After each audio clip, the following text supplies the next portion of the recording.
Okay, well, I'm Matt Samia, and this is Duane, Stinnett. And we sort of work together directing and doing a lot of the work on these StarCraft cinematics back in '96, I think. Long ago, our first Max project. This is all CG. This was all done in-house at Blizzard by the Blizzard Film Department with 3D Studio Max. This is the very first release. In fact, I think we did this one with the, I think I started it with the alpha, or somehow it was really terrible. Yeah. And it was a real step forward for us technically, because we were able to do things we could never do before, like volumetric lighting effects and glows in the render and things like that.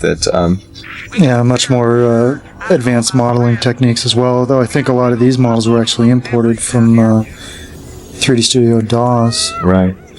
So, anyway, that may or may not be interesting. Well, this was the first flick that we did for StarCraft, the first cinematic did for StarCraft. And so a lot of our final game designs weren't in place yet. That's why most of the things you see in this intro aren't actually the things you see in the game, because the game was being designed as we were doing the work on this. About the only thing we were able to push through was the character of the rednecks being, the character of the Terrans being sort of rednecky criminals. So space trash.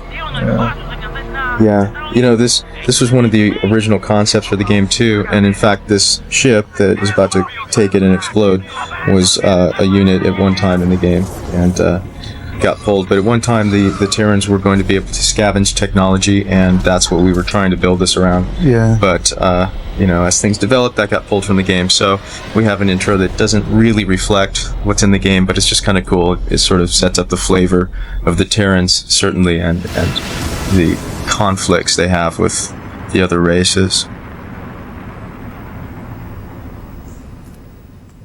Oh.